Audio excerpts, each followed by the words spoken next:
Ça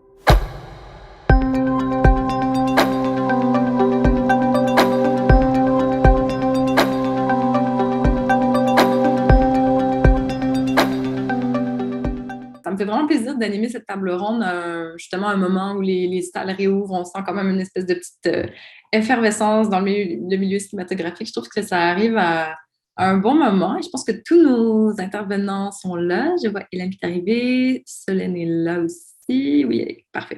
Donc, je vais d'ailleurs vous les présenter. Alors, Mathieu Ligoyette, oui, tu es là. Donc, Mathieu Ligoyette, vous avez pu entendre tout à l'heure, donc, est critique de cinéma et doctorant en littérature comparée à l'Université de Montréal.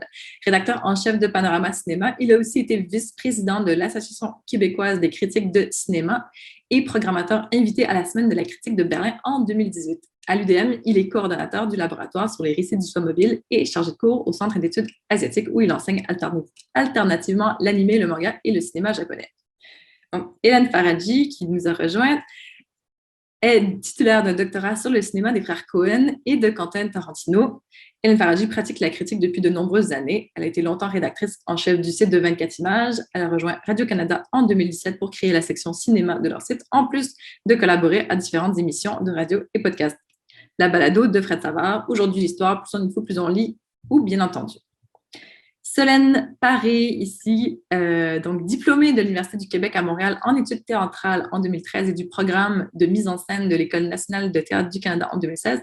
Solène Paré nourrit donc sa pratique de metteur en scène à même les arts plastiques et les gender studies. Elle touche autant la mise en scène des textes contemporains, donc Les Louves de Sarah Delap à Espace Go, Quartet de Heiner Müller à Espace Go aussi. Elle touche à l'écriture scénique, La Cloche de verre d'après Sylvia Plath ou Prospero, et à l'opéra. Donc là, on parle de la voix humaine et l'hiver attend beaucoup de moi au théâtre Maisonneuve de la Place des Arts.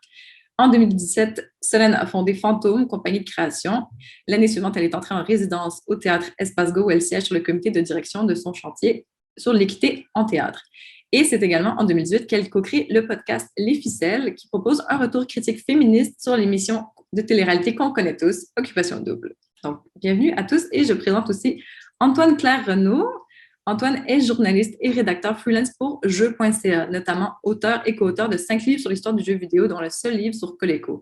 Il écrit sur différents sites web, que ce soit en français ou en anglais. Il se consacre également à son autre passion dès qu'il a le temps, donc l'écriture de scénarios, de films, de vidéos. Donc, bienvenue à tous les quatre. On a eu certains d'entre vous étaient là un petit peu pour voir la teneur des discussions qu'on a eues. On a parlé beaucoup de critiques cinéphiliques, de memes, de vidéos par abonnement, puis d'intimité aussi, de consommation, en tout cas, de plein de choses. Et on va rebrasser ça un petit peu ensemble. Mais avant toute chose, je vais vous poser des questions pas plates un peu, mais on est quand même dans un climat très particulier en ce moment. On se voit pas. On commence peut-être un peu à retourner au cinéma.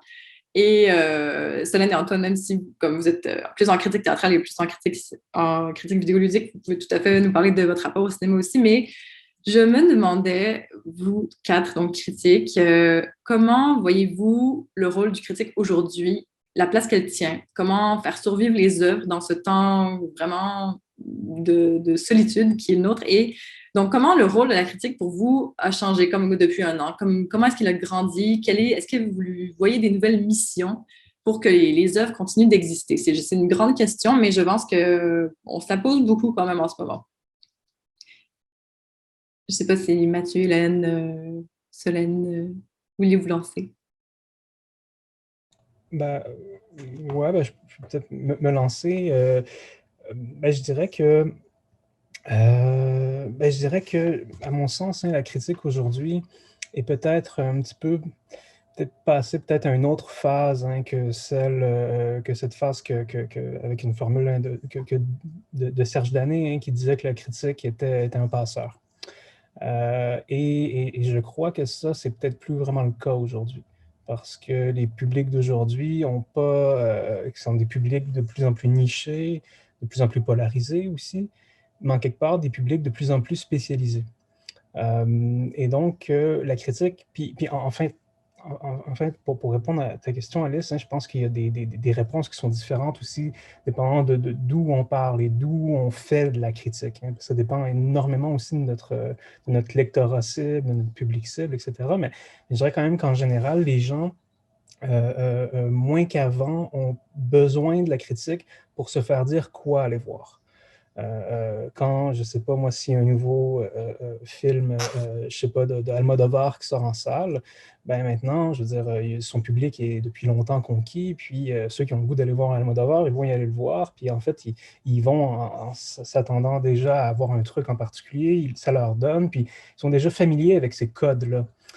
Donc la critique a peut-être moins le rôle justement de décoder ou de faire exister de ces œuvres-là. Donc, je dirais qu'il y a peut-être un rôle que la critique a joué aujourd'hui qui est peut-être celui d'une sorte de rempart ou de filtre, ou en tout cas d'un truc qui vient décanter la quantité astronomique de contenu auquel on fait face. Puis là, ça, qu'on soit avant, les critiques avaient le privilège, dans le fond, d'avoir accès à un paquet de contenu. On avait des projections de presse, on avait des screeners, on avait plein d'affaires, puis on était bombardé de ça. Alors que maintenant, ben, peut-être que tout le monde y goûte à ça. Avec trop de contenu, trop de trucs, trop de plateformes, c'est une espèce de logique de buffet ouvert. Puis je dirais que peut-être que le rôle de la critique aujourd'hui a évolué pour venir spatialiser ça, venir situer les spectateurs, les cinéphiles dans ces écosystèmes-là, puis les aider à trouver aussi leur propre part. Bonjour, je vais me permettre de rebondir sur la réponse de Mathieu. Je ne suis pas persuadée, moi, que la fonction de passeur, elle est parfaitement disparue, telle que la définissait Danet. En tout cas, si je pense, par exemple, tout simplement à quelqu'un comme Chloé Zhao qui a émergé au cours des dernières années sur la planète cinéma, ben, cette émergence, elle est aussi due à la pensée et au regard critique qui l'a fait exister comme une héritière d'un Terrence Malick / Cassavetes. Bon, je pense que la critique, elle joue toujours ce rôle. Ceci dit, c'est vrai que la dernière année a forcément redéfini un peu les contours du métier qu'on fait. Et c'est très paradoxal parce que j'ai l'impression qu'on n'a jamais autant eu besoin de la critique, parce que l'offre cinématographique, même si elle est en VSD, s'est démultipliée au cours de la dernière année. Et donc, comment est-ce qu'on fait exister la dimension artistique, cinéphile des films quand ils sont noyés dans des algorithmes, des line-up, qu'on en a des centaines et des centaines qui arrivent chaque mois? Évidemment, la critique devient essentielle dans ce contexte-là. Sauf que, et c'est le paradoxe, on n'a jamais eu autant peu d'espace médiatique pour faire exister la critique. Donc, on se retrouve avec, d'un côté, un besoin qui est de plus en plus pressant et de l'autre, une place qui est de plus en plus minime. Je ne sais pas comment ça va se réguler. Je ne suis pas devin, mais je sais que vraiment, cette dernière année, pour moi, ça a été la constatation d'un mécanisme qui s'était déjà enclenché et qui est celle d'une disparition ou d'une dilution, j'ai envie de dire, de la critique dans, par exemple, la chronique culturelle, dans un avis donné sur un film qui ressemble peut-être plus à de l'opinion qu'autre chose. Ceci dit, si je peux quand même regarder la dernière année avec des yeux un peu plus positifs, ce qui m'a étonnée, épatée, c'est la place qu'on a laissée à une critique plus historienne, une critique qui essaye de réévaluer ou en tout cas de repenser une certaine histoire du cinéma, de revisiter l'histoire du cinéma et de faire émerger soit des films méconnus, soit même des grands films qui ont jalonné l'histoire du cinéma, mais qui ont pu être mis de l'avant cette année. On l'a vu par exemple quand Netflix a sorti quasiment l'intégralité du catalogue MK2 avec toutes sortes de films français. Ben, c'est sûr que la critique, en tout cas ce qu'il en reste, a accompagné ça aussi. Et le fait que les salles aient été fermées si longtemps, ben, ça a permis à la critique de pouvoir exercer son art et son métier sur des films qui n'étaient plus liés à l'obligation de l'actualité. Donc, on n'était plus dans cette logique de oh, faut faire une entrevue où finalement la critique devient plus de la promotion qu'autre chose. Et ça a permis peut-être de renouer avec une expertise cinématographique, justement de par cette absence de nouveauté et de pression industrielle qui d'habitude est davantage là. Oui, c'est tout à fait intéressant ce que tu dis sur ce retour d'une histoire du cinéma qui redevient prégnante au sein de la critique, c'est vrai. Je me demandais donc, Solène et Antoine, de votre côté, est-ce que vous avez senti un changement dans vos activités critiques cette année? Est-ce que ça s'est traduit? Est-ce que une nouvelle demande est née ou les choses ont continué de manière stable? Oui, Si je peux rebondir. Excuse-moi, vas-y. Oui, je vous fais la petite histoire du podcast Les Ficelles. En fait, on propose un retour féministe sur la télé-réalité québécoise Occupation Double. Donc, on est 3 personnes, 3 femmes venant de former dans des domaines différents. Donc, je suis metteur en scène, Robin Brazil est scénographe et Amélie Faubert est travailleuse sociale. Les 3, nous sommes féministes. Et puis, en fait, pourquoi analyser Occupation Double d'un point de vue féministe? C'est pour répondre à la question, en fait, c'est un phénomène social qui est absolument pop et absolument regardé par énormément de gens et qui s'adresse surtout aux femmes. Donc, le public cible de ce podcast est les femmes je vous dirais les jeunes femmes, là, donc de 18 à... Ben, je dis jeune. Qu'est-ce que veut dire jeune dans la vie, là? Mais c'est une tranche d'âge de femmes de 18 à 35 ans, bref, qui vont écouter ça ou qui vont être ciblés par ce podcast, par cette émission qui est très, très pop.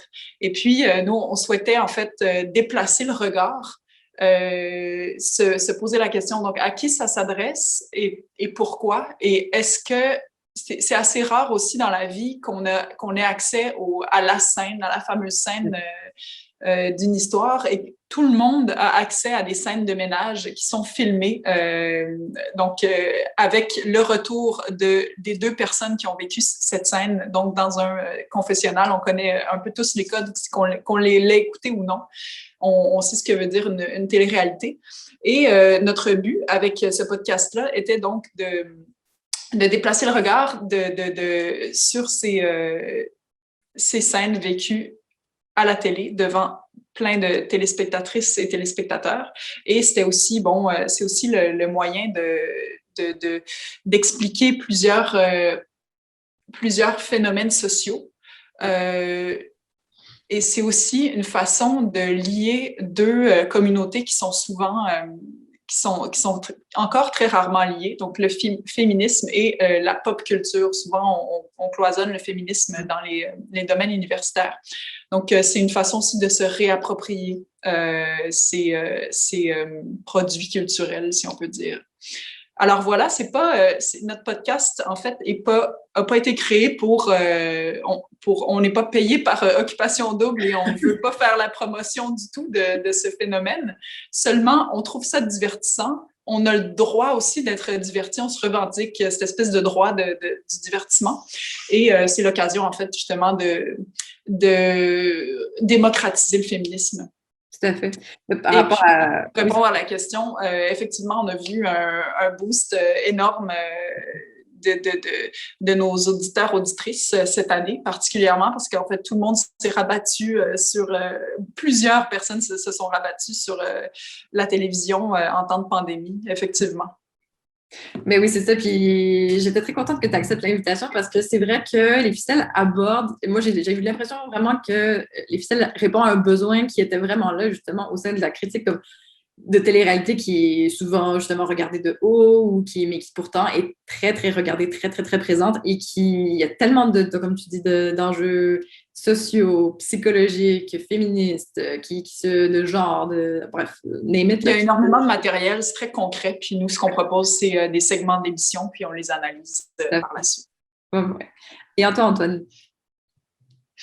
Oui, donc justement, je voulais rebondir sur là-dessus aussi. Et donc, en fait, nous, du côté jeux vidéo, c'est un peu différent parce que ça fait déjà très longtemps que on a un contenu homérique dans le jeu vidéo. Ça fait des années qu'on a des milliers de jeux qui sortent tous les ans avec des centaines de jeux qui sortent tous les mois. Donc, même côté critique, c'est impossible de parler de tout. Donc là, pour la pandémie, comme les gens jouaient déjà aux jeux vidéo avant, il y a eu un petit boost. on l'a su quand on a posé les questions aux développeurs et aux éditeurs. Il y a eu un boost de ce côté-là, mais rien d'exceptionnel. Il n'y a pas eu plus de jeux qui ont été faits parce que c'était la pandémie. Ça n'a pas changé du tout. Et donc, de notre côté, ça n'a pas changé non plus le fait qu'on parle de plus de jeux. Ça a peut-être changé les jeux desquels on a parlé. Parce que du coup, comme on s'est rendu compte que les gens, ça fait déjà des années aussi que ça existe aussi, mais que les gens jouent sur mobile surtout, plus que sur console ou sur ordinateur. Donc, on a peut-être plus mis l'accent sur certains jeux mobiles, surtout que maintenant, les jeux mobiles sont aussi puissants que des consoles qu'on trouve dans le commerce. Donc, nous, de notre côté, la pandémie a vraiment pas changé grand-chose au final. Ça a peut-être mis l'accent sur peut-être des genres de jeux plus que d'autres, mais pas sur la quantité, justement, comme le cinéma ou comme les plateformes comme Netflix ou Disney+, et qui ont mis justement du contenu en avant, etc., pour pallier les fermetures des salles, quoi. Mais nous, justement, de notre côté, ça n'a pas changé grand-chose. D'accord. Et face à tout ça, je voulais vous demander aussi, donc, plusieurs d'entre vous, on parlait beaucoup de nouvelles formes de la critique aujourd'hui. On a parlé d'essais audiovisuels, on a parlé de vlogs, on a parlé de critique par mime. Et puis, beaucoup d'entre vous, comme faites des podcasts. Et on n'a pas encore parlé énormément du podcast, qui est quand même la forme. Moi, j'écoute pas de podcast et j'ai l'impression d'être une alien. Donc, tout le monde écoute des podcasts. C'est vraiment comment dire, la forme critique pour tout ce qui est spécialisé vraiment. Là, Et je me demandais pour vous, comme Hélène Paradis, tu fais beaucoup de podcasts aussi, et Solène évidemment aussi, mais en ce qui a trait, donc, qu'est-ce que le podcast finalement permet vraiment de faire? On a beaucoup parlé évidemment du temps, de la durée que le podcast permet, mais est-ce qu'il n'y a pas autre chose? Qu'est-ce que la forme ouvre comme espace critique qui lui est propre et qui diffère peut-être des autres endroits critiques que vous investissez? Je dirais que c'est pas au-delà du temps, mais c'est grâce au temps que toutes les autres choses sont permises. C'est parce qu'un podcast ouvre un temps qui est indéfini. Ce qui est extraordinaire, c'est que quand on commence une chronique pour un podcast ou une discussion, mais on ne sait pas quand elle va finir. Quand vous commencez à la radio, vous avez 5 minutes, 6 minutes, 7 minutes. Oui. Donc, vous savez exactement ce que vous avez à dire, dans combien de temps il faut le faire. Et donc, votre pensée, forcément, va se cantonner ou se limiter à. Dans le cas d'un podcast, cette flexibilité du temps fait que on peut ouvrir des portes, on peut se laisser bercer par la discussion, on peut s'obliger, on peut avoir un interlocuteur qui, de façon très spontanée, va nous faire dévier d'une pensée qui serait déjà établie, déjà figée. On a cette faculté de pouvoir aborder toutes sortes de sujets. Effectivement, le cas d'Occupation Double est intéressant pour ça, mais dans le cinéma, c'est la même chose.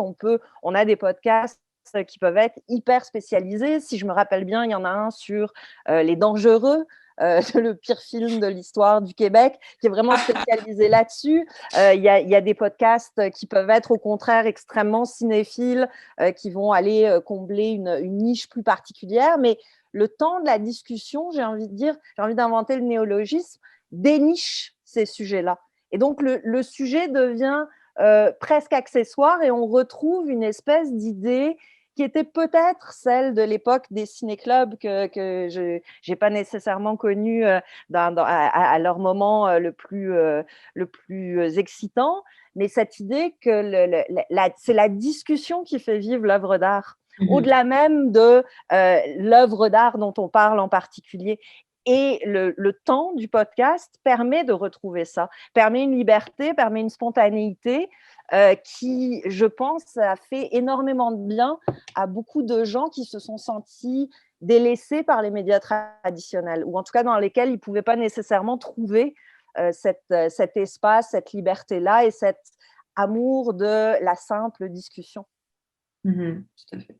Effectivement, on sent le podcast ouvre à la conversation, donc aux idées différentes. On a accès à une pensée en action.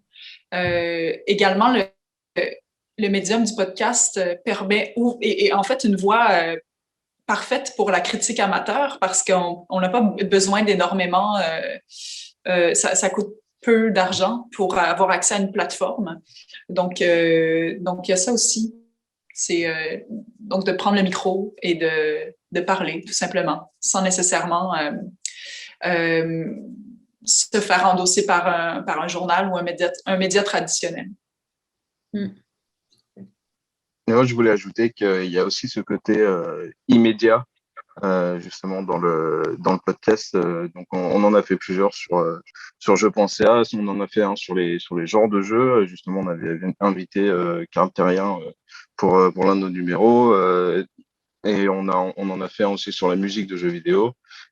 Et c'est quand même ça qui est assez génial de pouvoir quand on en écoute, en tout cas, de pouvoir juste appuyer sur lecture et puis on ne sait pas vraiment dans quoi on va embarquer, mais en tout cas, on sait qu'on aura une discussion sur un sujet plus ou moins précis. Ça dépend des podcasts, mais en tout cas que ça va nous toucher et puis on y a accès immédiatement, quoi. C'est pour ça que je trouve que à mon avis, c'est pour ça que ça a gagné autant en popularité. C'est parce que c'est facile d'y accéder, c'est facile à comprendre, c'est facile à stocker. Que la lecture d'un texte, faut justement déjà rentrer dans le texte. On ne sait pas forcément à quoi on va s'attendre, justement, surtout pour une critique. Donc, justement, c'est le côté podcast, qu'on le fasse ou qu'on l'écoute, je trouve qu'on a ce côté immédiat qui est très agréable. Ce que j'aime aussi quand j'écoute des podcasts, c'est la capacité d'entrer dans l'œuvre aussi en sélectionnant certains extraits. Donc, on est souvent à la frontière entre l'œuvre qui est choisie, donc on choisit certains extraits et l'analyse par la suite, ce que je trouve très plaisant. Donc, c'est comme une réminiscence de l'écoute qu'on s'en est faite, donc de l'idée qu'on s'en est faite. Et bien sûr, le podcast, on s'attache à certains animateurs, animatrices. Il y a des éclats de rire, on a accès à une certaine parcelle d'humanité aussi, puis c'est de découvrir, c'est ça, à travers ces échanges-là, de découvrir des dynamiques aussi entre les différentes animateurs, animatrices qui reviennent au courant, dépendamment de chaque œuvre qui sont analysées. Donc, c'est intéressant aussi. Ouais, on a un côté où on se sent vraiment proche des gens qu'on écoute. Il y a beaucoup de podcasts que j'ai écoutés. Enfin, chaque fois qu'un nouveau numéro sortait, je retrouvais quasiment des amis, quoi. Des Alors amis, que oui. les gens, je les connaissais pas, quoi. Et ça, c'est quand même assez génial. Mais oui, on nous raconte une histoire à l'oreille. Il n'y a rien de plus intime. Mais ce que je trouve fabuleux aussi du podcast, mais ça, c'est dans la radio aussi, c'est pas nécessairement la forme podcast qui l'implique, mais paradoxalement, c'est peut-être le média le plus adapté pour parler de cinéma. Alors que le cinéma reste un médium incroyablement visuel, on se dit il faudrait pouvoir voir les images. Ben, pas du tout. En fait, par l'oreille, on fait découvrir aux gens qui nous écoutent un univers, une atmosphère, et c'est par l'imagination des gens qu'on fait exister des films. Et ça, c'est extraordinaire. C'est un pouvoir d'évocation, la radio, le podcast, peu importe, mais l'audio qui est inimaginable et que la télé ou le web peut avoir tendance à diminuer, bizarrement. Quand vous faites l'exercice, regardez une bande-annonce sur Internet et écoutez-la ensuite. Mais quand on l'écoute, il y a quelque chose d'autre qui se passe. Il y a une espèce d'univers. On est plus actif. On est plus actif, exactement, oui. Et on se retrouve embarqué dans l'univers du film ou dans l'atmosphère qu'il dégage d'une façon qui est complètement unique et très saisissante, je crois, pour l'auditeur. C'est très beau. Même, justement, je ne sais pas si vous avez déjà fait l'expérience, mais même quand quelqu'un vous raconte un film, ou en tout cas le synopsis d'un film, on a l'impression de l'avoir vu et surtout après, on est déçu quand on voit le résultat final parce que finalement, l'histoire qu'on nous a racontée était mieux que que, que le film en lui-même, quoi. Et ça, c'est justement, ça, ça arrive justement avec des émissions de radio, des podcasts aussi, où on nous raconte quelque chose de fascinant et après, bah, finalement, quand on voit le résultat, c'est pas au niveau de ce qu'on avait imaginé, quoi. Tout à fait. Mathieu, est-ce que tu voudrais rajouter quelque chose sur ton expérience de podcast ou c'est comme une forme que tu emploies moins, toi? Je sais que à Pano, il y en a aussi, mais. Ouais, un petit peu, mais j'enregistre beaucoup, beaucoup moins de podcasts que les trois autres personnes sur la table ronde. Et là, récemment, j'ai enregistré quelques podcasts sur l'invitation de 24 images. Puis ça, je dois dire que c'était intéressant, puis que ça m'a vraiment un peu. C'est le truc qui m'a charmé, en fait, dans ce dispositif, c'est que pour une fois, c'était comme une opportunité de discuter entre revues, en quelque sorte. Et puis vraiment d'avoir des positions qui étaient campées, alors que si, je ne sais pas, moi, si 24 prépare son numéro ou si nous, on prépare notre numéro, ben, ce ne sera pas nécessairement le premier réflexe d'inviter quelqu'un d'une autre revue à venir écrire dans le truc, même si on devrait tout un chacun plus le faire. Alors que sur la forme d'un podcast, c'est beaucoup plus facile d'avoir cette ouverture-là, puis de discuter, puis de se dire, ouais, ben, même si on a trois perspectives différentes sur le même truc, ben, on va le faire. Alors que dans l'édition, ben, on ne publie pas trois critiques d'un même film dans le même numéro. Là, ça arrive jamais. Des fois, tu fais passer comme plusieurs critiques sur le même film. Ben, on fait des trucs qui peuvent un peu ressembler à ça, un peu à panneau, mais c'est pas non plus. C'est pas un truc qu'on fait habituellement parce qu'en plus, il y a toujours des trucs qu'on voudrait couvrir, qu'on n'a pas le temps de couvrir, fait qu'on va pas faire des doublons. Mais le podcast ouvre à ça, puis à ce genre d'écriture commune en quelque sorte. C'est ça qui est le dialogue. Tout à fait. Qu'est-ce que je voulais vous demander aussi?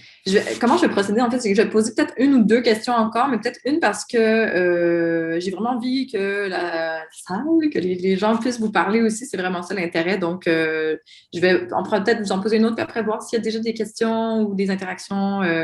Je vais poser une petite question un peu tricky, mais pas tricky, mais c'est juste que justement, quand j'en ai parlé avec les étudiants, c'était à partir de Catherine Boyer-Léger, de sa réflexion sur un peu le consensus critique au Québec et sur cette difficulté toujours présente, un petit peu étant donné qu'on est dans un très petit milieu, de dépasser la critique 3 étoiles et demie, de marquer vraiment le coup. Et je me demande donc, à travers ces nouvelles formes de la critique-là, si ces espaces-là sont plus libérés un petit peu, comme est-ce que c'est plus facile de critiquer en podcast que de critiquer justement dans un texte de revue? Est-ce qu'on se sent plus libre à ce moment-là? Et comment est-ce que cette difficulté entre guillemets, peut-être méchant, mais d'aller au bout de sa critique, de sa partie critique, se vit à travers la démultiplication donc des plateformes et des lieux de critique aujourd'hui. Et que ce soit en jeu, que ce soit même si, est-ce que dans tout le monde écoute Occupation Double, est-ce que là, on va se faire plus taper dessus aussi, dépendant. Donc, comment négocier tout ça? Justement, si je peux commencer là-dessus pour le jeu vidéo. Quand on fait des critiques, on est un peu entre deux chaises, dans le sens où justement, quand on peut, on reçoit des codes de la part des éditeurs pour pouvoir faire ça. Donc, quelque chose qui se faisait très couramment avant, qui se fait beaucoup moins maintenant pour les journalistes, vu que maintenant, il y a les influenceurs, il y a les youtubeurs, etc. Donc, les médias passent un peu après. Il faut toujours montrer patte blanche si on veut avoir un code, si on fait de la critique à plus petite échelle, c'est un peu compliqué. Et du coup, quand on a le code, certains d'entre nous, en tout cas, ou quand on débute, en tout cas, on se dit, on m'a donné le code, donc est-ce qu'il va y avoir des répercussions si je mets une mauvaise note ou si ma critique va pas dans le sens, dans le consensus, quoi. Et de mon côté, c'est une réflexion que j'ai eue, mais justement, avec l'expérience, avec les contacts auprès des éditeurs aussi, on se rend compte que finalement, eux, ce qui les intéresse, c'est qu'on parle du jeu. Justement, comme on dit souvent, il y a pas de mauvaise publicité, quoi. À partir du moment où on en parle, c'est bon. Puis, de toute façon, après, on se rend compte qu'il n'y a pas vraiment quelque chose de mauvais à avoir avoir quelques voix dissonantes, en tout cas. Et nous, en tout cas, à Jeux.ca, on se dit que si on a des voix dissonantes, ça apporte une personnalité aussi à notre média. Donc là, par exemple, comme exemple qui me vient en tête, donc en 2018, il y a le nouvel épisode d'un jeu, d'une série qui est sortie qui s'appelle God of War. Et donc, qui est un jeu qui a été acclamé par la critique et tout. Et personnellement, j'ai détesté. Donc, j'ai fait une critique qui allait dans ce sens-là. Mais comme justement, j'écris déjà depuis longtemps, je sais comment sont les réseaux sociaux, je sais comment les gens agissent sur les réseaux sociaux. Bah, je savais il y aurait des répercussions de la part de lecteurs, mais en tout cas, moi, je me suis pas laissé atteindre par ça parce que bah, pour moi, c'est plus important d'être intègre et puis d'être honnête justement avec le lecteur, euh, même si bah, l'exercice de la critique en lui-même, c'est quelque chose de très subjectif, quoi. Mais arriver à faire passer ça dans une critique, ça reste un peu compliqué parce que donc on a envie de donner notre avis, parce que c'est ce qui est le but de la critique, mais pour le jeu vidéo, comme en plus il y a l'interactivité qui rentre en ligne de compte, et ben on va pas forcément avoir les mêmes habiletés. Et c'est là aussi que justement, je suis conscient que ma critique ne reflète peut-être pas forcément la cible pour ce jeu-là précis. Parce que en général, moi, j'ai tendance à pas être bon aux jeux vidéo. J'adore les jeux vidéo, mais je suis pas bon. Donc, du coup, oui, s'il y a un jeu s'il y a un jeu pour lequel la difficulté va être trop élevée, eh ben, moi, ça va me frustrer. Donc, du coup, bah, la critique va s'en ressentir. Mais après, ça reste quand même des, des, des exemples précis. Il y a pas vraiment de normalité. Et puis, les affinités vont changer selon le rédacteur, quoi. Donc, pour nous, voilà, ouais, c'est comme ça qu'on fonctionne. Personnellement, moi, je ne vois pas de différence selon le média dans lequel se fait la critique. Je ne me suis jamais trop préoccupée de ça, pour être bien honnête, tout simplement parce que ma conception de la critique ne correspond pas à être méchant ou être gentil. Pour moi, une critique, c'est d'être capable de comprendre ce qu'un film a à dire sur le monde dans lequel on vit, le monde qui a été, qui est ou qui sera. Et ça reste une piste de lecture. Ça reste une proposition de lecture, une critique. C'est jamais définitif. Et quand je donne de temps en temps le cours de critique cinématographique à l'UQAM, je dis souvent aux étudiants, ce qui compte dans une critique, c'est pas tant le fond, c'est pas tant le j'aime pas, c'est l'argumentation. Et vous pouvez bien me dire que Citizen Kane est la pire daube de l'histoire du cinéma. Si vous avez les arguments, je vais les écouter. Ça va être dur de les trouver, mais je vais vous écouter. Sauf que une fois qu'on a cette idée-là de la critique, mais on ne peut pas mentir, on ne peut pas tricher, on ne peut qu'être intègre. Ça vient avec. Donc, on ne se préoccupe pas de est-ce que si je dis du mal je ne sais pas moi, le blockbuster québécois qui a coûté 8 millions à la société, est-ce que je vais être mal vue après? Mais peu importe, puisque c'est une proposition de lecture, mon point de vue critique. Ça ne peut pas être un avis définitif. Il ne peut pas y avoir d'avis définitif en art. C'est impossible. Donc, à partir du moment où on a intégré cette idée-là, le consensus, je ne pense pas qu'il guide les gens qui font de la critique en ayant cette idée-là. En tout cas, puis comme dit, pourtant, je suis passée de 24 images où la liberté peut sembler totale à Radio-Canada où on peut avoir l'impression que c'est plus cloisonné, justement, qu'on a des directives ou qu'on nous dit non, vous ne pouvez pas taper sur telle ou telle personne. C'est absolument faux. De toute mon expérience, je fais 10 ans de radio avec Catherine Perrin. Jamais on nous a demandé, je faisais une chronique en duo avec Georges Privé, jamais on nous a demandé de retenir nos coups ou quoi que ce soit. Ça n'a jamais été le cas. Donc, je ne pense pas que ça ait changé quoi que ce soit, le média. Solène, Mathieu? Oui, en fait, je suis du même avis qu'Hélène là-dessus. Ce serait dommage ou ce serait contre la critique elle-même que de devoir se faire mandater, en fait, un avis, une opinion, en fait. Puis, il faut aussi se tenir loin du j'aime, j'aime pas. Là. C'est pas ce qui est important, c'est pas ce qui est au centre d'une critique. Ce qui est au centre d'une critique, effectivement, c'est l'argumentaire. Pour parler précisément du podcast Les ficelles sur lequel je travaille, ce qui est à la base aussi de notre collaboration, c'est qu'on s'est rendu compte qu'on avait 3 façons complètement différentes d'envisager cet objet culturel-là qui est Occupation Double. Moi, c'est très récent. En fait, j'ai découvert Occupation Double et on a eu cette idée du podcast alors qu'une des 3 animatrices l'écoute depuis la nuit des temps, hein, depuis Joël Legendre à Terrebonne. Donc, puis elle l'écoute d'une façon beaucoup plus... avec moins de distance, je pourrais dire, et d'une façon, elle a tout aussi envie d'être divertie que moi.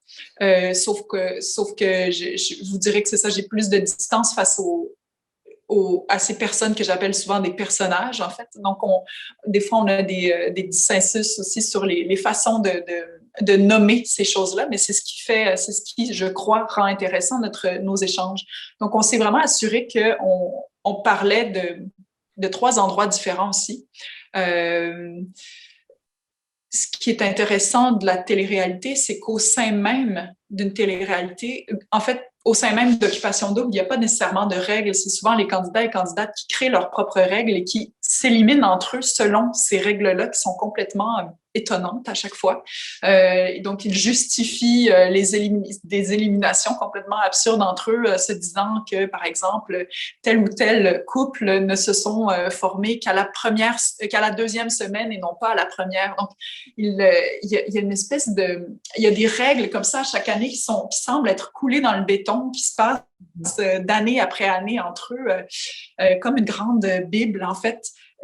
Puis, on se rend compte, en fait, tranquillement que c'est pas nécessairement la machine Occupation Double qui crée ça, mais c'est le patriarcat. Donc, il y a énormément de non-dits, de biais inconscients qui se passent de génération en génération et la production aussi les endosse bien souvent.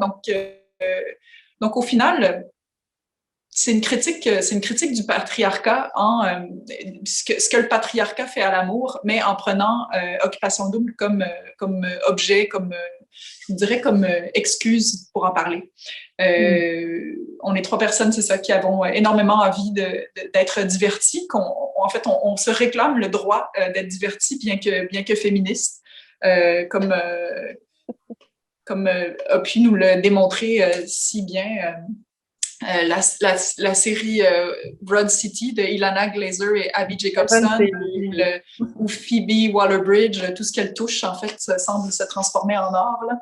Mais donc, on est capable aujourd'hui d'avoir accès à du contenu féministe et tellement éminemment drôle, réfléchi.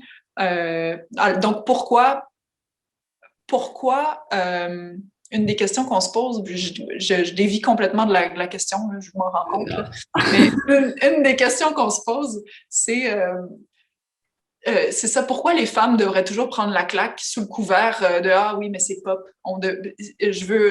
Il faudrait donc que ce soit grand public. Donc, cette notion du grand public qu'on veut déconstruire aussi est au centre de notre podcast. Voilà, je passe la parole avant de changer complètement de sujet. Merci, Solène. Pour ma part, j'abonde complètement dans le sens d'Hélène. Hein, c'est un exercice de franchise, la critique, tout le temps. Ensuite de ça, je dirais, puis c'est peut-être, je peux me permettre une parenthèse personnelle, pour moi, ça a été, disons, ça a été assez compliqué, justement, d'évoluer en tant que critique avec, justement, ce paradigme de me dire, OK, dans le fond, une critique, c'est très franc, de ne pas avoir peur, d'affirmer nos opinions, tout ça. Puis ça a été difficile parce que là, le mois prochain, ça va faire, ça passe vite, ça va faire 13 ans que j'écris dans Panorama Cinéma. Puis, tu sais, quand j'ai commencé, je sortais du cégep. Fait que oui, c'est ce que je me disais, tu sais, oui, la critique, ça va être franc, puis c'est ça que, tu sais, j'essayais de faire. Puis c'était compliqué parce qu'on était tous en train de commencer à ce moment-là, tu sais, puis avec des collègues comme Alexandre Fontaine et compagnie, ben, je veux dire, on avait ces réflexions-là parce qu'on se demandait, oui, mais il y a tellement d'offres en ligne, il y a tellement de sites Internet qui parlent de cinéma. Puis là, Facebook n'avait pas encore commencé, mais je veux dire, ça s'en venait, là. Puis on se demandait, puis tu sais, aussi pour être franc par rapport à ça, on ne se payait pas, on n'avait pas d'argent. Puis encore aujourd'hui, je veux dire, pour parler en toute franchise, les piges qu'on a en Panorama, c'est purement symbolique, là. Puis c'est sûr que c'est des facteurs qui viennent rentrer en ligne de compte là-dedans parce qu'on se demande, bon, ben OK, bon, on ne se paye pas pour le faire. Bon, ça, c'est une chose. Peut-être qu'un jour, on pourra se payer pour le faire. Mais là, ensuite de ça, comment faire pour se démarquer en quelque sorte? Parce que quand tout le monde avait son blog dans les années 2000, dans le fond, tout le monde le faisait sur le dos de la franchise en disant, ben oui, je suis très franc, puis je parle du cinéma franchement. Bon, OK. Puis ça a pris vraiment des années à discuter, aussi à faire des demandes de subventions pour essayer d'aller en chercher de l'argent. Puis là, se frapper au mur, parce qu'en plus, c'était très compliqué à l'époque de faire financer des publications numériques sur le cinéma. Puis encore aujourd'hui, là, il y a plein de trucs qu'on peut faire et qui tombent dans aucune case, que ce soit au calque ou au CAC, hein, c'est vraiment toujours ça. Fait que, bon, OK, comment, dans le fond, se constituer en tant que revue de cinéma? Puis qu'est-ce que c'est, dans le fond, une revue de cinéma? C'est-à-dire, est-ce que c'est juste un regroupement de personnes qui parlent franchement du cinéma? Ou est-ce qu'il faut qu'il y ait comme un truc stratégique, tactique par rapport à l'industrie, aux distributeurs? Est-ce qu'il faut qu'on rentre, en guillemets, dans une game pour être reconnu?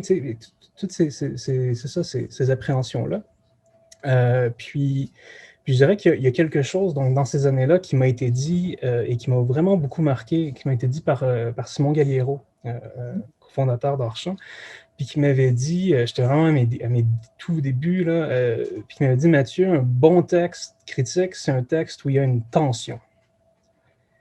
Puis c'est vraiment quelque chose qui m'a marqué, puis sur quoi je me suis beaucoup accroché, parce que dans le fond, ça ne veut pas dire qu'un bon texte critique, ce n'est pas un texte qui est franc, mais si un bon texte critique, disons que c'est un texte qui est franc et c'est aussi un texte qui a une tension, bien là, ça venait comme ajouter une couche par-dessus, hein, qui était un peu une couche presque de stratégie ou, dans le fond, d'économie médiatique, puis qui est vraiment venu former beaucoup la manière dont Panorama Cinéma s'est constitué, parce que là, on parlait à partir, dans le fond, d'un point de vue qui était, là, pour le dire comme Deleuze et Guattari, d'un point de vue minoritaire, de littérature minoritaire. Où est-ce qu'on n'est pas la littérature dominante? Puis là, j'entends par là qu'on n'était pas les médias généralistes, mais on n'était même pas non plus les périodiques culturels subventionnés. On était vraiment minoritaire face à ces choses-là. Mais on avait le respect des pairs, etc., c'est sûr, mais c'est ça, on parlait du bas de l'échelle, en tout cas, c'était le point de vue qu'on avait sur nous-mêmes quand on écrivait. Fait que du coup, c'est un peu comme si l'exercice critique à ce moment-là avait vraiment été formé par je dirais, ce désir de créer une tension. Puis je ne dis pas de créer une tension dans le sens d'essayer de mettre les pieds dans les plats ou de dire le contraire de ce que le consensus critique dit pour le fun de le faire, parce que je pense qu'on n'a jamais fait ça. Mais vraiment de se dire, OK, ben là, tu sais, si tout le monde a déjà dit que, je ne sais pas moi, le nouveau film, par exemple, de Xavier Dolan est vraiment, vraiment bon, ben est-ce qu'on en ajoute une couche puis qu'on dit que c'est encore super bon, ou est-ce qu'on ne trouve pas dans l'équipe quelqu'un qui a le take peut-être un peu plus à rebrousse-poil sur ce consensus critique? Fait que je dirais que c'est ça, ma perception de la critique, c'est beaucoup construite autour de ça, puis autour du fait de me demander, par exemple, ben, pourquoi je l'écris, ce texte-là. Qui est aussi une question qui est comme venue très, très rapidement, puis qui n'a pas cessé de m'habiter, parce que justement, il n'y a pas d'argent. Alors que pour avoir déjà travaillé à la pige pour, je sais pas, travaillé des années pour MSN Canada, là, je veux dire, même quand je n'avais pas le goût de le faire, le résumé de Tout le monde en parle, c'est tellement bien payé que je le faisais. Alors que, ouais, c'est ça, là, aujourd'hui, c'est peut-être ces questions-là qui sont un petit peu plus compliquées, puis qui, dans le fond, c'est ça, informent beaucoup Ouais, c'est ça. Toute ma perspective là, par rapport à qu'est-ce que c'est que de s'exprimer en toute franchise, puis qu'est-ce que, dans le fond, ça peut encore faire, en quelque sorte. Je trouve que ton idée de tension, en tout cas par Simon Galliero, est très intéressante et je vais y penser moi-même dans mes futurs textes. J'ai très envie donc d'ouvrir la discussion avec tout le monde et je suis sûre que vous aussi, vous voulez parler, poser des questions à nos 4 critiques, donc allez-y. Ne soyez pas gênés. De toute façon, que ce soit en critique. Ah, Antoine. Oui. J'aimerais rebondir sur quelque chose que vous avez dit, Hélène, en tout début de la table ronde, quand vous parlez de la critique historienne. Mhm. Et à mon avis, ça, je pense que ça permet de faire le pont avec les panels précédents. C'est-à-dire que je considère qu'il y a comme une impasse dans la cinéphilie depuis que tout est absolument disponible. Si j'ai envie d'écouter un film avec Cary Grant, où est-ce que je vais lire sur le film après? Certainement pas dans la presse, certainement pas, même 24 images n'aura peut-être rien publié sur Cary Grant, mais je sais, par exemple, que sur Letterboxd, Sylvain aura écrit un texte. Ça, je peux en être persuadé. Puis, il y a aussi là-dedans, je pense, une idée de passeur qui continue d'exister. C'est-à-dire, évidemment, c'est pas de la critique professionnelle, c'est pas nécessairement payé d'écrire, c'est pas payé d'écrire sur Letterboxd, mais quand, par exemple, j'intéresse mes amis à la comédie de remariage de Stanley Cavell, je considère quand même que c'est une forme de victoire. Puis, même, je pense, vous aviez fait à Panorama une espèce de dossier sur les films paranoïaques des années 70. Puis, Mathieu, je pense que vous aviez écrit sur Taxi Driver. Or, c'est assez rare de trouver un texte critique contemporain, c'est-à-dire sur un tel film. Et au fond, je suis presque plus enclin à lire sur ces films que j'affectionne, sur lesquels on n'écrit plus parce qu'ils ils sortent plus en salle. Je suis plus enclin à les lire peut-être qu'un film qui est en train de sortir puis qui m'intéresse plus ou moins. Donc, c'est-à-dire, je peux comprendre ce que vous dites. J'ai l'impression que cette pandémie nous a fait redécouvrir l'histoire du cinéma. Oui. Bizarrement. Évidemment qu'on ne l'a jamais oublié, sauf que d'un coup, d'un seul, on se retrouvait avec plus aucune nouveauté, ou en tout cas des nouveautés qui intéressaient 4-5 personnes. Si vous aviez des enfants, vous pouviez bien trouver de quoi vous sustenter dans quelque chose d'absolument nouveau. Mais ce qui nous a nourris durant cette année, c'est effectivement un regard vers l'arrière. Et oui, Letterboxd devient dans ce cas-là un outil extraordinaire parce que non seulement c'est un réseau social, mais c'est un accès à de la pensée critique qui existe et qui se déploie autour de tous les films, sans discrimination. On peut trouver effectivement des choses sur Cary Grant, mais aussi des trucs sur Wonder Woman, mais aussi… Bref, on a cette espèce de grande pensée critique qui se déploie autour de ça.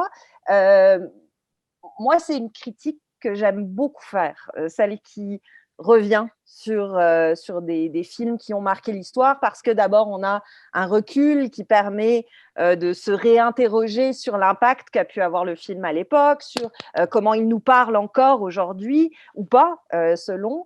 Puis j'avoue que j'ai l'immense chance de participer à une émission qui permet ça et qui s'appelle Aujourd'hui l'Histoire, et dans laquelle on me donne parfois jusqu'à une demi-heure pour parler d'un film qui a marqué l'histoire.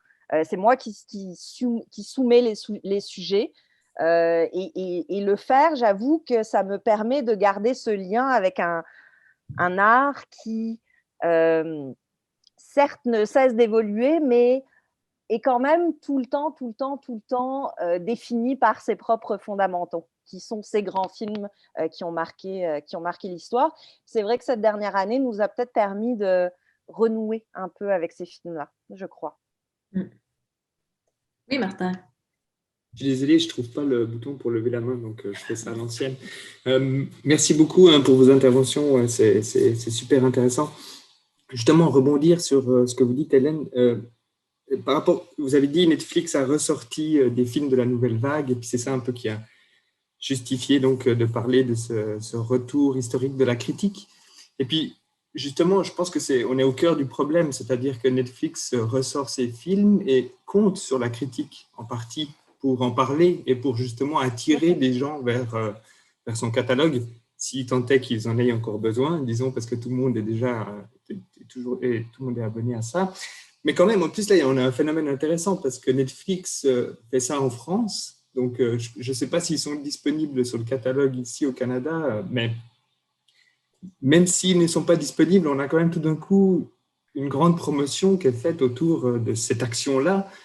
Non seulement ça leur donne un manteau un peu de cinéphile qui leur fait sans doute beaucoup de bien, parce que de l'autre côté, ils sont en train de détruire l'exploitation en salle.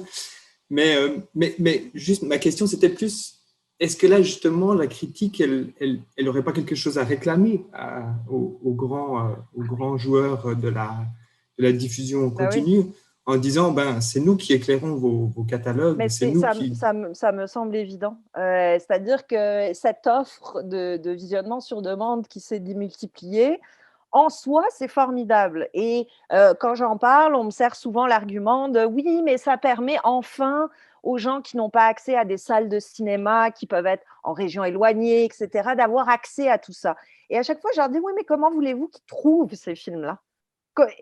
Je me souviens justement quand tout ce catalogue Netflix, ce catalogue MK2 est arrivé, ce n'était pas un line-up identifié dans Netflix, il fallait le chercher, il fallait le savoir, il fallait aller fouiner dans les algorithmes pour pouvoir y avoir accès. Et effectivement, cette offre, elle est merveilleuse, mais quand elle n'est pas accompagnée d'éditorial, elle ne sert pas à grand-chose, malheureusement. Oui, bien sûr, il va y avoir quelques curieux qui vont pouvoir aller découvrir tout ça, mais effectivement, c'est ce qu'on aime de Criterion Channel, je pense. C'est que chaque film est accompagné d'un regard critique, d'un enrobage éditorial qui effectivement va aider le spectateur à naviguer là-dedans. Netflix ne le fait pas, les autres grands réseaux, les autres grandes plateformes ne le font pas non plus, et à mon avis, c'est une erreur. Ouais. C'est sûr, parce que ce qui va surnager, ce sera forcément le dernier truc à la mode, ce qui va être mis de l'avant, ce qui va être le plus regardé, et donc ça va entraîner un système où sans critique, ce qui gagne, c'est ce qui a la plus forte publicité. Est-ce qu'on veut ça? Non, évidemment. Maintenant, et comme je le disais aussi, on est dans un moment où la critique n'a jamais eu aussi peu d'espace. Donc, on est un peu entre ces deux éléments qui, eux aussi, se font tension, justement. Merci pour vos questions. Est-ce que quelqu'un d'autre veut vous en poser à Mathieu, à Antoine, à Solène, à Hélène? C'est toujours dur à voir, mais... J'aurais peut-être une question qui était un peu délicate, mais en parlant de franchise, puis tout ça, je me suis senti, pas interpellé, mais je me pose beaucoup de questions. Et comme étant une personne qui écrit depuis déjà un certain temps, et puis il y a plein de traces de mes 20 ans de gossage sur Internet.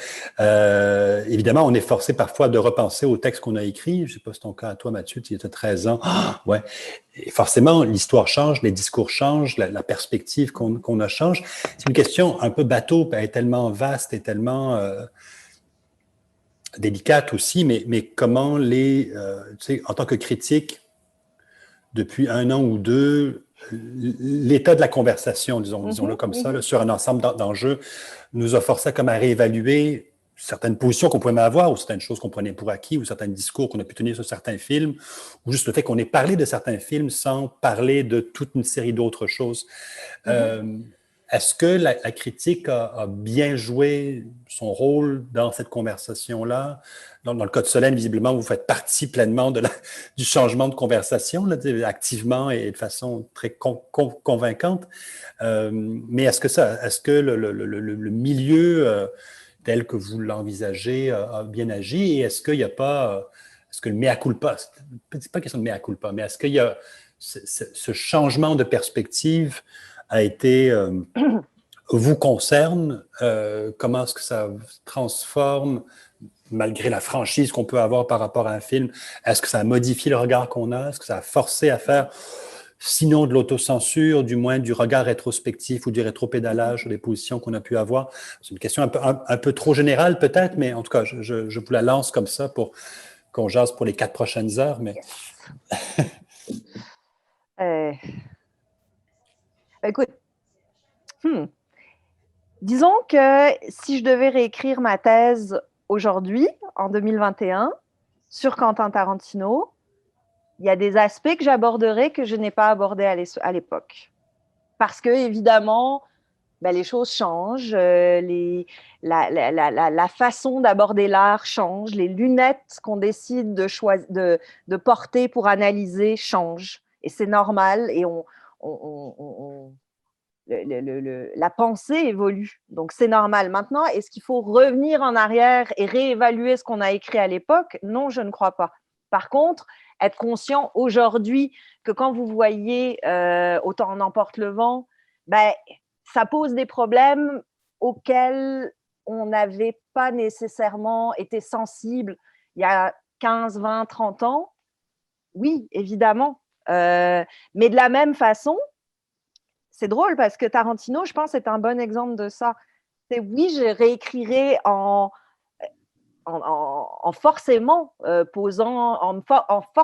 posant la question de la relation de ce cinéma-là à la communauté afro-américaine, évidemment. Sauf qu'il y a un autre aspect sur lequel j'insisterai, sur lequel j'aurais peut-être pas insisté il y a 10 ans, c'est le féminisme de Quentin Tarantino, qui me semble personnellement être devenu plus important dans ma vie et dans ma vision critique des choses, parce que ça s'est développé, parce qu'on évolue, parce qu'on trouve des axes de pensée qui nous correspondent ou qui se développent au fil du temps. Donc ça, forcément. Maintenant, revenir en arrière et réévaluer, non, parce que les textes existent. Une fois ils sont écrits, on les assume. Par contre, se donner la possibilité de réévaluer et de dire, à l'époque, peut-être que je ne pensais pas à ça, peut-être que je n'avais pas abordé cet aspect-là. Aujourd'hui, j'y ferai attention. Aujourd'hui, puis je sais que les prochains films de Tarantino ou les prochains films que je vois, c'est sûr qu'il y a une sensibilité qui est différente, mais qui en même temps ne contrecarre pas, je pense, l'exercice critique. On va pas... L'exemple de comment ça s'appelle, Mary and Max, qui est sorti assez récemment sur Netflix, je pense, est assez frappant là-dedans. On devrait tout aimer parce qu'il est très dans l'air du temps, ce film-là. Moi, je le trouve artistiquement très mauvais. Je trouve que c'est un espèce de maniérisme un peu cheap des années 60-70. Mais oui, alors oui, il parle de choses très contemporaines, il parle de masculinité toxique. Mais est-ce que le sujet, parce qu'il est d'actualité et parce qu'il est dans l'air du temps, suffit à faire une œuvre d'art? Non, évidemment que non. Ceci dit, il faut y être sensible, il faut le reconnaître, il faut y être attentif. C'est Malcolm et Marie, c'est ça ce film? Voilà, Malcolm et Marie. Voilà. Oui, puis je suis d'accord, c'est vraiment terrible. Ouais. C'est super prétentieux. Mais oui, écoute, je suis d'accord. Je pense que c'est ça qui rend l'exercice critique intéressant aussi. C'est d'être capable de retourner en arrière, puis de se relire, puis de se voir aussi évoluer à travers de tout ça. Si justement, à chaque fois qu'on écrit, qu'on parle à la radio ou ailleurs, et qu'on le fait toujours en étant le plus franc possible, ça devient très intéressant parce qu'à chaque fois qu'on se relit ou qu'on se redécouvre des années plus tard, c'est comme retrouver un petit peu des instantanés de la personne qu'on était à ce moment-là. Puis ça, je trouve ça, enfin, dans mon cas, puis dans le cas de la critique en ligne en général, des fois, ça m'arrive de retomber sur des vieux textes avec lesquels je suis plus d'accord ou que je me dis, bon, mon Dieu, c'est écrit tout croche, plein de choses. Puis des fois, des fois, c'est très, très tentant d'aller réparer ces erreurs-là parce qu'en plus, j'ai accès à l'interface d'administration, puis je pourrais bien aller passer mes journées à faire du révisionnisme envers moi-même. Mais d'ailleurs, le seul texte avec lequel je me suis permis de faire ça, en fait, c'était il y a très longtemps, mais c'est Inglourious Basterds de Tarantino. Tu vois? Ouais, complètement. Tarantino, il force à la réévaluation constamment, j'ai l'impression. Mais quand ce film-là est sorti, tu sais, je l'ai critiqué la semaine où il est sorti, puis je lui avais mis 10 sur 10. Pour moi, c'est un chef-d'œuvre, c'est indépassable, c'était son plus grand film. Puis bon, puis l'année d'après, j'étais devenu super réac par rapport à moi-même, puis j'avais réécrit le texte, puis là, je l'avais mis 7 sur 10 en disant que c'était un film super revanchard, mais je ne l'ai pas fait en l'annonçant. Hein. Je veux dire, j'ai complètement triché, puis j'ai changé le truc dans la database de panneaux parce que, tu sais, je ne voulais pas que les gens disent « Ouais, ben là, c'est vraiment un gamin, il aime beaucoup trop Tarantino. » tu sais. Puis j'étais comme élitiste envers moi-même de l'année dernière. Puis une année plus tard, j'ai réécrit le texte, puis là, ça a été la dernière fois. Puis je pense que c'est cette version-là qui est sur Panorama, puis je pense que c'est un 8 ou un 9 sur 10 en tout cas. Mais c'est ça, ouais, tout ça pour dire que ça fait clairement partie de ce qui est très intéressant, hein, de se réévaluer à travers ça. Aussi, des fois, on se relit ou on se réécoute sur des trucs qu'on ne se rappelle même plus de l'existence du film. Puis là, ben, on redécouvre qu'on l'a déjà vu. Puis c'est... Non, moi, franchement, c'est un des trucs que je préfère, en fait, de la critique. Hein, c'est ce côté journal... quasiment journal intime à ciel ouvert. C'est plein de souvenirs, en fait. C'est plein de souvenirs. Et je pense que ma question, sans vouloir, et peut-être sur la question du jeu vidéo, et là, mettons, entre Antoine et Solène aussi, je pense que c'est des questions qui sont intéressantes parce que vous êtes tous les deux dans la posture que vous affichez, Solène. Vous prenez position dans le réel et donc vous mettez aussi dans une situation où parfois, je veux dire, vous rentrez dans le débat et avec toute disons, la marde que ça peut produire, que ça peut amener aussi, j'imagine, désolé du terme. Et dans le cas du jeu vidéo, qui est quand même un truc où à la fois, si tu prends une position trop, je sais pas moi, une posture trop queer par rapport au jeu vidéo, ben, tu vas te faire attaquer. Si tu prends une position trop masculiniste, tu vas te faire attaquer. Donc, c'est quand même c'est plus sur ce terrain-là. C'est pas, je suis comme toi, Mathieu, voilà, ça. Mais en général, oui, sur les états d'âme. Mais là, par rapport au débat vraiment cruciaux de notre temps, je dirais, c'est comment vous vivez ça au quotidien, comment vous positionnez. On peut pas être prophète, là, on peut pas savoir comment le monde va évoluer. Donc, c'est une épreuve d'humilité aussi que de se dire, de jouer aux critiques ou d'être critique. C'est-à-dire qu'on est les fruits de notre époque. On ne peut qu'être sensible à ce qui se produit autour de nous. Donc, tant mieux si on est au courant des grands enjeux ou des grands axes qui forgent présentement notre société. Après ça, de mon côté, autant dans ma pratique de metteur en scène, autant dans le podcast Les Ficelles, c'est-à-dire qu'il y a peu d'archivage. C'est-à-dire qu'en mise en scène, en théâtre, ton spectacle ne reste pas disponible sur les réseaux sociaux ad vitam aeternam. Par contre, c'est ça, les ficelles, oui, certainement, sauf qu'Occupation Double, du moins jusqu'à présent, n'a pas de fans à travers les années. C'est-à-dire que c'est rare les personnes qui vont aller écouter, se taper les saisons d'avant. On pourrait le faire, on pourrait se prêter à l'exercice, ce serait assez cocasse, mais j'ai l'impression que les ficelles, d'une certaine façon, ont une date de péremption, là, ou du moins, je suis peut-être pas au courant, là, mais je pense pas qu'il y ait de nos auditrices ou auditeurs qui écoutent nos anciens épisodes, du moins, des saisons précédentes. Donc, par contre, on a une communauté Facebook qui est très, très, très active, qui est vraiment dans l'instant présent. C'est très, très, très... on a des réponses quasi instantanées aux émissions qu'on sort à chaque semaine d'une façon hebdomadaire pendant les émissions d'Occupation Double, donc en automne. Donc, présentement, le podcast n'est pas actif. Et qui nous permet effectivement, en fait, d'avoir un retour critique extrêmement rapide d'un épisode à l'autre. Donc, une personne trans nous dira, par exemple, « Ah, là, vous avez nommé ma réalité de telle façon. Sachez que, oui, on peut dire tel terme, mais on peut aussi dire tel terme. » Donc, on évolue avec notre public entre chaque épisode. Donc, on a un lien direct avec eux. Et puis, le retour critique de notre critique, on en prend, on en laisse. On sait distinguer justement ce qui peut nourrir le podcast de la simple opinion, en fait, qui ne serait pas partagée et qui est la bienvenue, mais qui ne fera pas...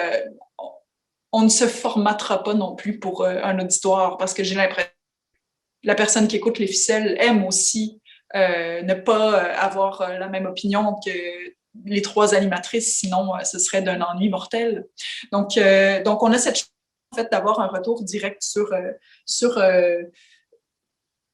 les émissions, entre chaque émission. Après ça, je vous entendais parler, je trouverais ça intéressant, vraiment. Puis là, je lance ça dans l'univers, là, mais une table ronde de critiques qui reviennent sur leurs anciennes critiques des années après et qui ne se souviennent à peine se souviennent à peine de ce qu'ils ont eux-mêmes écrit. Donc, ce serait intéressant. Bref, je serais clairement à cette réunion Zoom comme auditrice. Si je peux rebondir pour le jeu vidéo, pour vous répondre, André, nous, on est un peu dans dans quelque chose d'un peu dichotomique, on va dire, dans le sens où on a vraiment deux pans de l'industrie qui s'opposent la plupart du temps, où on a justement les jeux de AAA, donc les blockbusters, tout ce qui est Assassin's Creed, Gears of War, tous les gros jeux qui nécessitent des années de développement et des millions en budget. Eux vont être vraiment beaucoup plus consensuels. Ils vont pas vraiment se poser beaucoup de questions. Justement, si on regarde Assassin's Creed, depuis 3 épisodes, ou même juste 2 épisodes, on peut jouer un homme ou une femme, mais je veux dire, ça s'arrête là, quoi. Il y a pas vraiment de plus de questions qui se posent. Et après, de l'autre côté, on a les jeux indépendants, où là, donc, c'est des plus petites équipes, des plus petits budgets et des temps de développement plus courts. Où là, justement, ça va être beaucoup plus des jeux artistiques, des jeux qui vont vouloir pousser le médium dans un certain endroit. Et du coup, l'exercice de la critique va être beaucoup plus intéressant de ce côté-là, parce que on va voir que eux ont essayé de soulever différents points, ils ont essayé d'aborder certains sujets que les gros éditeurs et les gros développeurs ne vont pas faire, parce que justement ils ont leur base de fans, ils comptent sur leurs revenus, et du coup il ne faut pas qu'ils se posent de questions. Mais c'est aussi là qu'on va voir que je pense que dans le cinéma c'est pareil. Enfin, on l'a vu justement avec le mouvement MeToo, que c'est ce qui se passe dans l'industrie après qui va provoquer des remous, parce que on a eu justement les affaires de harcèlement à Ubisoft qui sont sorties l'année passée. On a eu ces choses comme ça. On a eu des discours aussi comme dans un jeu Ubisoft, un journaliste avait posé la question à un développeur d'Ubisoft, pourquoi il n'y avait pas de femmes, pourquoi on ne pouvait pas jouer une femme dans le jeu, et la seule réponse que le développeur avait trouvée, c'était que c'était trop dur à animer en tant que personnage en 3D. Donc du coup, ça va pas être dans le jeu en lui-même qu'on va voir ça. Donc on va se poser la question en tant que critique. On va se dire, ah, mais pourquoi il n'y a pas suffisamment de personnes de couleur, ou pourquoi il y a pas suffisamment de femmes, ou pourquoi elles sont dépeintes de cette façon, etc. Mais en général, le jeu en lui-même est quelque chose, en tout cas le AAA est quelque chose de bien ficelé. Donc, on va pas vraiment se poser la question en tant que critique. Et d'un autre côté, on n'aura peut-être pas forcément le temps, parce que des fois, on reçoit les codes. Si on a un code, on le reçoit très peu de temps avant la sortie. Donc, comme l'idée, c'est de jouer sur le timing pour qu'on puisse sortir la critique en même temps que tout le monde, avant que les gens achètent le jeu, avant qu'ils puissent se faire leur avis eux-mêmes. Et c'est là que ça va être un peu plus compliqué, parce que on va peut-être pas avoir le temps de penser à tout quand on va faire la critique, que justement si c'est un jeu aussi plus court, ou parce que après justement c'est ça la différence entre le cinéma et le jeu vidéo. Donc au-delà de l'interactivité, c'est que la plupart des jeux sont excessivement longs. On parle justement là, de dizaines et dizaines d'heures de contenu. Plus après, maintenant, avec l'émergence d'Internet et donc les consoles qui sont connectées à Internet, donc sur ordinateur, évidemment, la même chose, sur mobile, la même chose, du contenu qui continue d'arriver après la sortie du jeu, des années après la sortie du jeu. Il y a des jeux qui sont sortis en 2013 qui sont toujours mis à jour par les développeurs maintenant. Donc, pour la critique, la question qu'on va se poser, c'est est-ce que, on va faire une critique donc à un instant T, mais est-ce qu'on va revenir dessus pour les nouveaux contenus qui sortent? Est-ce qu'on va se poser d'autres questions? Est-ce qu'on va revenir sur la critique initiale? De ce côté-là, du coup, c'est quand même beaucoup plus complexe, mais enfin, après, c'est ça aussi qui fait la beauté du jeu vidéo, à mon sens. Mais voilà, donc on va pas forcément avoir le temps ou même l'envie des fois de se poser des questions, sachant justement le public qui va les recevoir aussi. Merci beaucoup pour vos réponses. Je me demande si là, on est presque à bout de temps, mais peut-être que quelqu'un a une mini dernière question, un flash qui arrive. Parce que sinon, moi, je peux, mais j'aimerais mieux que ce soit des genres de... Bien, tout le monde est un peu fatigué, donc je vous demanderai juste, qu'est-ce que vous pensez? Donc, on a parlé, j'ai trouvé ça très intéressant que tout le monde parle un peu de qu'est-ce que ça veut dire l'attention et le recul aussi aujourd'hui. Donc, on est dans une position de recul ici, on est en pandémie, mais qu'est-ce que ça représente en fait de prendre ce temps de recul? Et face à tout ça, je m'aimerais que vous me disiez qu'est-ce qui, selon vous, continue de résister dans la pratique critique à l'ère numérique, que ce soit face aux menaces anti-intellectualistes, populistes, économiques et qu'est-ce qui change vraiment en ce moment drastiquement selon vous? C'est une grande question peut-être. Ça peut être juste des éléments de réponse comme ça. Mais sinon, Francis, tu avais une question toi aussi.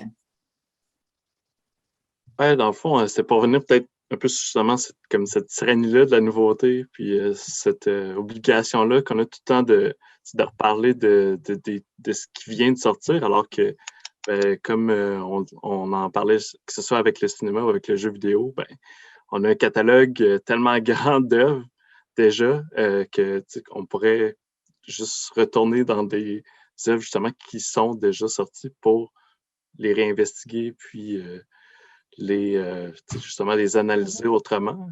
Puis je pensais aussi à l'intervention de Solène sur justement la pérennité du projet d'un podcast, là, par exemple, mais qui est lié aussi à les épisodes d'Occupation Double. C'est pas quelque chose qui est archivé, c'est pas quelque chose qui est disponible vraiment après les diffusions. Donc, justement, comment est-ce qu'on... En fait, ma question, c'était plus une longue question aussi, là, c'était pour essayer de conjuguer justement ces impératifs-là de préservation à la fois des œuvres, mais aussi de préservation des textes critiques. Là. Mais ouais, c'est pas une très bonne question. Si je peux répondre pour le jeu vidéo, donc comme tu as dit toi-même et comme tu le sais toi-même, il y a donc certains éditeurs qui vont faire des compilations de jeux pour revenir, pour capitaliser sur certaines grandes séries ou certaines grandes gloires.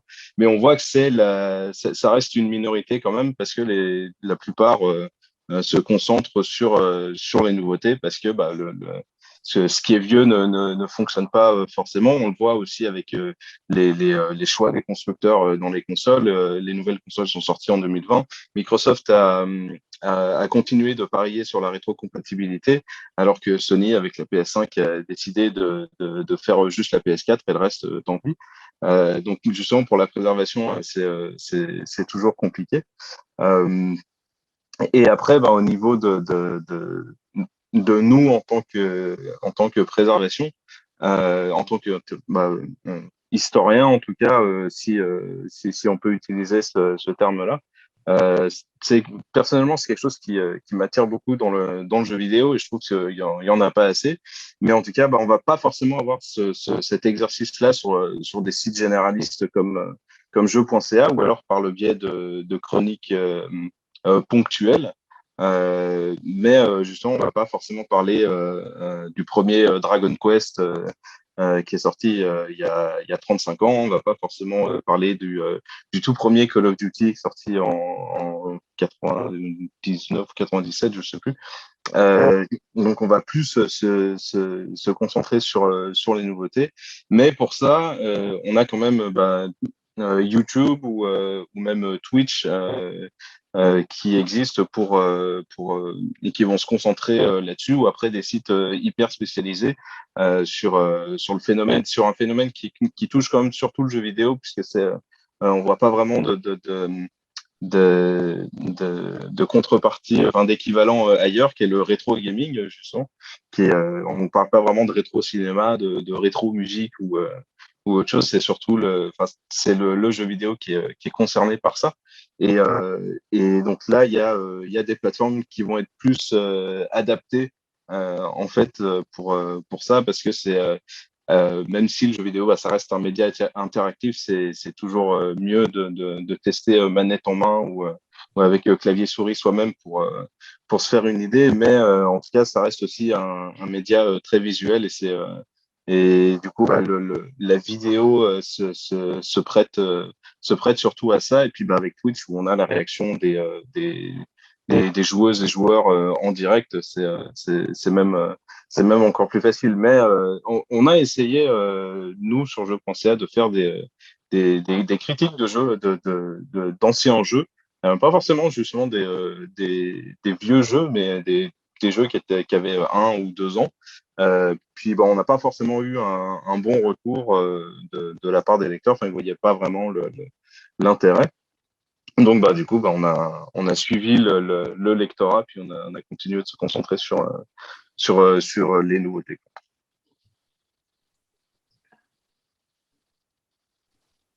Si je peux prendre... Ouais, non, excuse-moi, Alice. Non, vas-y, Mathieu. Okay. Si je peux prendre la balle au bon par rapport à ça, puis à cette question peut-être des chantiers à venir de la critique, je dirais que c'est sans doute beaucoup autour d'une manière d'accompagner des œuvres, de visibiliser des œuvres, en fait. Puis de dire justement dans le gros bassin numérique, il y a telle chose qui existe. Puis en quelque sorte, de faire du commissariage là où il n'y en a pas. Ça rejoint peut-être un peu par la bande cet article récent vraiment chouette là, de Scorsese dans le Harper's Magazine. Ouais. Justement, c'est ce qu'il disait, que la différence entre Netflix puis Criterion Channel puis Mubi, c'est que Mubi puis Criterion Channel sont commissariés, alors que ce n'est pas le cas des autres. Puis si je peux parler justement un peu de Panorama Cinéma par rapport à ça, nous, depuis quelques années, c'est à travers ça qu'on s'est beaucoup orienté. C'est à faire justement du commissariage, organiser des rétrospectives à la Cinémathèque, des choses comme ça, des activités. Puis au final, c'est jusqu'à maintenant et jusqu'à aujourd'hui, c'est notre seule manière aussi d'aller chercher des subventions. On est subventionné depuis des années pour nos activités de diffusion, mais pas encore pour nos activités de rédaction. Puis du coup, c'est sûr, on a continué à tabler là-dessus parce que ça faisait en sorte qu'il y avait quand même un peu de sous qui rentraient. Puis par la force des choses, on s'est rendu compte que là, dans les années à venir, on va s'enligner vers ça de plus en plus, vers une sorte de revue qui est hybride, qui a un volet qui est vraiment un volet rédactionnel, puis un autre volet qui est vraiment un volet de diffusion.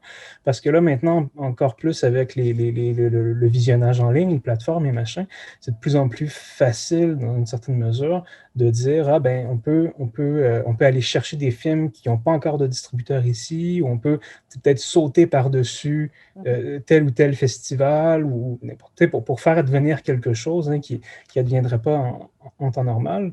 Puis, ouais, c'est ça, je pense que un peu comme si, puis c'est assez triste de le dire, mais un peu comme si enfin, de notre point de vue à nous, mais comme si la critique devait un peu s'inventer les sujets sur lesquels écrire. En organisant une rétrospective de films sur lesquels on a le goût d'écrire, on se donne l'opportunité d'écrire dessus. Parce que sinon, si on fait juste j'ai téléchargé tel film rare sur Karagarga, puis j'ai le goût d'écrire dessus, c'est beau, mais là après, il y a 3 personnes qui vont le lire, puis en plus, ces 3 personnes-là peuvent pas y avoir accès, on n'est pas vraiment plus avancé. Avec cet enjeu-là qui me semble que faire en sorte que la critique est vraiment intimement liée dans l'avenir à toute la question d'accessibilité aux œuvres.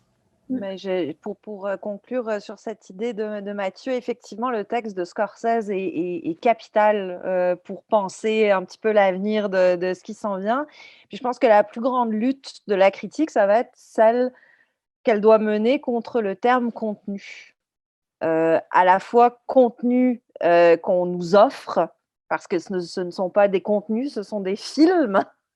Et c'est bien important, il y a une différence énorme, parce que dès qu'on dit film, forcément, ça implique un respect, ça implique une hiérarchie, ça implique une considération critique. Contenu, effectivement, vous pouvez avoir le dernier, je ne sais pas moi, une série de dessins animés que personne n'a vu à côté d'un Jacques Tati, à côté de... Contenu, c'est un terme qui risque de nuire énormément au cinéma, mais qui risque de nuire aussi énormément à la critique, en particulier lorsqu'elle se déploie sur le web, où maintenant on n'appelle plus les gens des journalistes, mais des créateurs de contenu. Et donc ils sont soumis à la même bêtise qui est celle des plateformes, où on met tout sur le même plan. Et peut-être qu'en réévaluant la hiérarchie des choses, tout n'est pas du contenu. Tout n'est pas destiné à être jeté comme ça en pâture sur la place publique. Les choses méritent d'être classées, d'être identifiées, d'être nommées selon leur juste nom. Je pense que c'est un débat qu'on vit en ce moment qui est intense, mais qui peut aussi s'appliquer à la critique, je crois, et au cinéma. Tout à fait. Merci beaucoup d'avoir soulevé cette question de la création de contenu qui, moi, me dérange aussi tellement personnellement, mais on en avait pas parlé. Alors, Solène, est-ce que tu voudrais dire le dernier mot de la fin avant qu'on close cette très belle discussion?